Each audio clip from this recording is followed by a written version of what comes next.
पान क्रमांक 337 योहानाचं पहिलं पत्र अध्याय 5 वचन 5 मी वाचतो, कान देऊन ऐका। येशू देवाचा पुत्र आहे असा विश्वास जो धरतो त्याच्या वाचून जगावर जय मिळवणारा कोण आहे?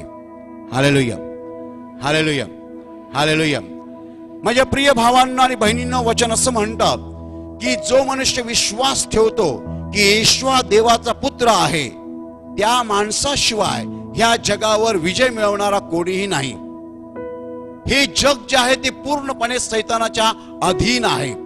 हे जग जे आहे ते पूर्णपणे शैतानाच्या मुठीत आहे। या जगामध्ये शैतानाचं राज्य आहे।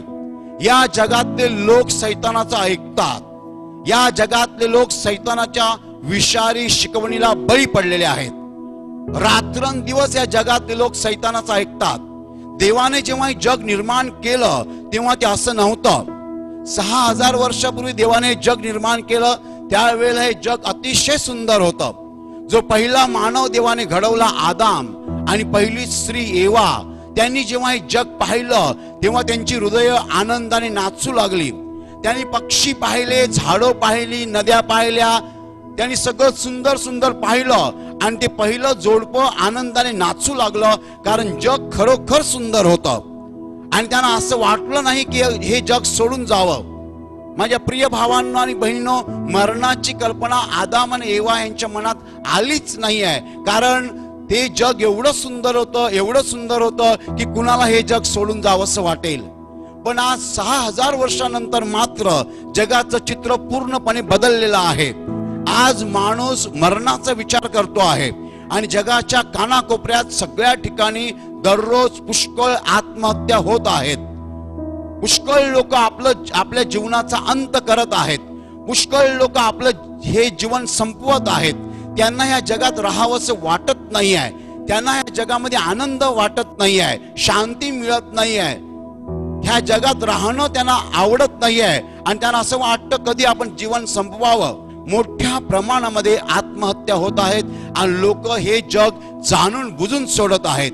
पण माझ्या प्रिय भावांनो आणि बहिणींनो, 6000 वर्षापूर्वी जेव्हा देवाने हे जग निर्माण केलं आणि पहिला मानव घडवला, पहिली स्त्री घडवली, तेव्हा त्यांना मात्र वाटलं नाही की हे जग सोडून जावं, कारण तेव्हा जग खरोखर सुंदर होतं। Hallelujah, hallelujah. त्या जगामध्ये कारचा धूर नव्हता, बसचा धूर नव्हता। त्या जगामध्ये मोबाईलचा गोंगाट नव्हता, टीव्हीचा कर्कश आवाज नव्हता। त्या जगामध्ये ॲम्प्लिफायर नव्हता, काही नव्हतं। तेव्हा पक्षी होते, पक्ष्यांची किलबिल चालू होती, फुलं होती, नद्या होत्या आणि सुंदर असं जग होतं। माझ्या प्रिय भावांनो आणि बहिणींनो, गेल्या 6000 वर्षामध्ये माणसाने शैतानाचं पुष्कळ ऐकलं, पुष्कळ ऐकलं। शैतान माणसाचा गुरुच झाला, शैतान माणसाचा वाटाड्या झाला आणि शैतानाचं ऐकल्यामुळे माणसाने या जगाची पूर्णपणे वाट लावलेली आहे। आता हे जग कधी कोसळेल सांगता येत नाही। आता ही गाडी कुठे बंद पडेल सांगता येत नाही। या गाडीचा ब्रेक फेल झालेला आहे, कधीच फेल झालेला आहे। कोणताच माणूस आपल्या जीवनावर ब्रेक लावू शकत नाही आहे। सगळ्या देशाचे ब्रेक्स फेल झालेले आहेत, सगळ्या माणसांच्या जीवनाचे ब्रेक्स फेल झालेले आहेत। आता उरलं छोटंसं इंजिन, ते इंजिन कधी बंद पडेल सांगता येत नाही आहे।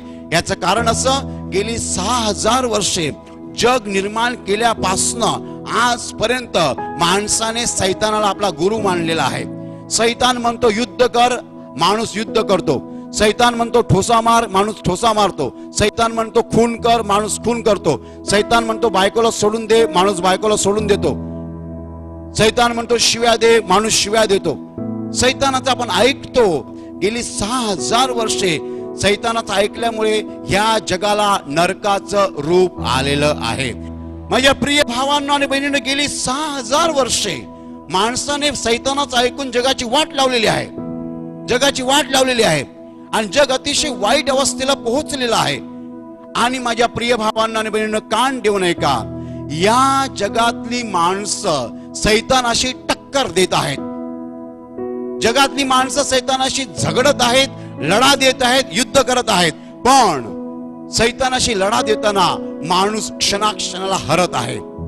माणूस स्वतःच्या ताकदीवर सैतानाला हरवू शकत नाही, हे सत्य आहे. कितीतरी लोकांना असं वाटतं की देशाची प्रगती व्हावी, कितीतरी समाजकारणी लोकांना असं वाटतं की देशाची प्रगती व्हावी, कितीतरी चांगली माणसं ह्या जगाला चांगलं बनवण्यासाठी अहोरात्र प्रयत्न करत आहेत, पण त्यांच्या प्रयत्नाला यश येत नाही आहे. या जगामध्ये माणूस यशस्वी का होत नाही आहे? कारण ह्या जगामध्ये जी ताकद आहे, जी ताकद काम करते आहे, ती माणसाची नाही आहे, तर ती सैतानाची आहे. आणि माणूस सैतानाला हरवू शकत नाही. माझ्या प्रिय भावांनो आणि बहिणींनो, सैतान माणसाला वश करत आहे आणि म्हणून आपण सैतानाशी लढा देऊ शकत नाहीये. जगाच्या कानाकोपऱ्यामध्ये सैतान जिंकत आहे आणि माणूस हरत आहे. जिकडे जिकडे माणूस आणि सैतानांची लढाई चालू आहे, तिकडे तिकडे माणूस हरत आहे आणि सैतान जिंकत आहे. माझ्या प्रिय भावांनो आणि बहिणींनो, असं का होतं? कारण माणूस स्वतःच्या ताकदीने सैतानाशी लढायला जातो आणि हरतो. माणसापेक्षा सैतान कितीतरी ताकदवान आहे, माणसापेक्षा सैतान कितीतरी ताकदवान आहे. म्हणून देवाने काय केलं? देवाने 2000 वर्षापूर्वी त्याचा पुत्र येशू ख्रिस्त या जगात पाठवला. अशासाठी पाठवला की त्या येशूच्या द्वारे आपल्याला सैतानावर अधिकार मिळावा. प्रभू येशू म्हणाला, हालेलुया, प्रभू येशू म्हणाला, साप व विंचू यांना तुडवण्याचा व शत्रूच्या सर्व शक्तीवरचा अधिकार मी तुम्हाला देत आहे, तुम्हाला काही एक बाधणार नाही. येशूने आपल्याला अधिकार दिलेला आहे. आणि अधिकार कशावर दिलेला आहे? शत्रूच्या शक्तीवर अधिकार दिलेला आहे.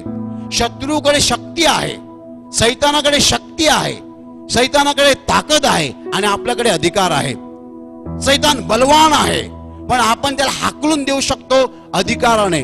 आपण बोललो तर सैतानाला ऐकणं भाग आहे, आपल्या आज्ञेत राहणं सैतानाला भाग आहे, कारण हा अधिकार आपल्याला येशूने दिलेला आहे. माझ्या प्रिय भावांनो आणि बहिणींनो, जेव्हा जेव्हा येशूने अशुद्ध आत्म्याला काढलं तेव्हा अशुद्ध आत्मे निघून गेले. कारण येशू जेव्हा सांगतो तेव्हा अशुद्ध आत्म्याला आणि सैतानाला ऐकणं भाग आहे. तुम्ही जर येशूवर विश्वास ठेवत असाल, तुम्ही जर येशूला देवाचा पुत्र म्हणून स्वीकारत असाल, तुम्ही जर येशूला जगाचा तारणारा म्हणून मानत असाल, तर मी तुम्हाला खात्रीनं सांगतो की येशूपासून तुम्हाला अधिकार मिळालेला आहे आणि हा अधिकार सैतानावर आहे. तुम्ही सैतानाला हाकलून देऊ शकता, सैतानाला पळवून लावू शकता. हाकलून देणे याला मराठीत दुसरा शब्द आहे पळवून लावणे. सैतानाला पळवून लावू शकता, कारण हा अधिकार आपल्याला देवापासून मिळालेला आहे, येशूपासून मिळालेला आहे. माझ्या प्रिय भावांनो आणि बहिणींनो, जेव्हा येशूच्या नावाने, येशूच्या अधिकाराने आपण सैतानाला पळवतो, हाकलतो, तेव्हा आपल्याला विजय मिळतो. माझ्या प्रिय भावांनो आणि बहिणींनो, सैतानाने ह्या जगाची वाट कशी लावलेली आहे तुम्हाला माहित आहे? कशी लावलेली आहे? त्याने आजार आणलेले आहेत. आजार हे सैतानाचं काम आहे. व्यंग आणलेले आहेत, दुष्टात्मे काम करत आहेत, बेकारी आहे, अज्ञान आहे, दुर्बलता आहे, भांडणं आहेत, युद्ध आहेत, ही सगळी सैतानाची कामं आहेत. परंतु प्रभू येशू ख्रिस्त आपल्याला असा अधिकार देतो की आपण सैतानाला पळवून लावू शकतो. जगातले लोक सैतानाशी लढाई करत आहेत, या जगातले लोक सैतानाला पराभूत करण्यासाठी प्रयत्न करत आहेत, पण त्यांना यश मिळत नाही आहे. कारण सैतान माणसापेक्षा कितीतरी अधिक ताकदवान आहे.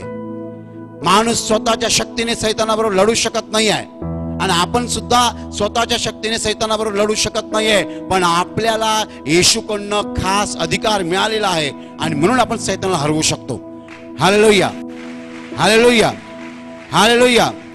येशू या नावासमोर सैतान टिकू शकत नाहीये. त्या सैतानाला आपल्याला पळवायचं आहे. आणि कुठनं पळवायचं आहे? कुठनं पळवायचं आहे? आपल्या स्वतःच्या जीवनामधून पळवायचं आहे. सैतान गेला की काय होतं? सैतान गेला की आजार निघून जातात, अशुद्ध आत्मे निघून जातात, बेकारी निघून जाते, अज्ञान निघून जातं, सगळं वाईट निघून जातं. कारण सगळं वाईट सैतानापासून आहे. देव कधीही कुणाचं वाईट करत नाही, कधीच नाही. देव चांगला आहे, चांगला आहे आणि अनंत चांगला आहे. Hallelujah, hallelujah. मी माझ्या एका मित्राला विचारलं, तो कॉम्प्युटर इंजिनियर आहे, त्याला म्हणालो की मोबाईलची बॅटरी असते ती 1-2-4 दिवस चालते म्हणा, कमीत कमी 1 वर्ष चालेल अशी बॅटरी निघाली आहे का? तो म्हणतो नाही. म्हटलं अमेरिकेत तरी निघाली आहे का? तो म्हणतो नाही. जपानला तरी निघाली आहे का? तो म्हणतो नाही. कधी निघणार? तो जोपर्यंत सुचवत नाही तोपर्यंत कसं मिळणार? आयडिया तो देतो ना. Hallelujah, hallelujah. Hallelujah, hallelujah. माझ्या प्रिय भावांनो आणि बहिणींनो, परमेश्वर सगळं काही देणार आहे. माणसाच्या हातात काही नाही आहे. येशूच्या नावाने तुम्ही सैतानाला हाकलून लावू शकता, स्वतःच्या नावाने नाही. जर तुम्ही येशूवर विश्वास ठेवत असाल तर तुम्ही दररोज सैतानाला हाकलून लावणार. या जगामध्ये आपण विजयशाली जीवन जगावं ही देवाची इच्छा आहे आणि योजना आहे. येशू ख्रिस्त हा देवाचा पुत्र आहे असा विश्वास जर तुमचा असेल तर तुम्ही या जगामध्ये यशस्वी होणार आणि विजयी होणार. Hallelujah, hallelujah, hallelujah.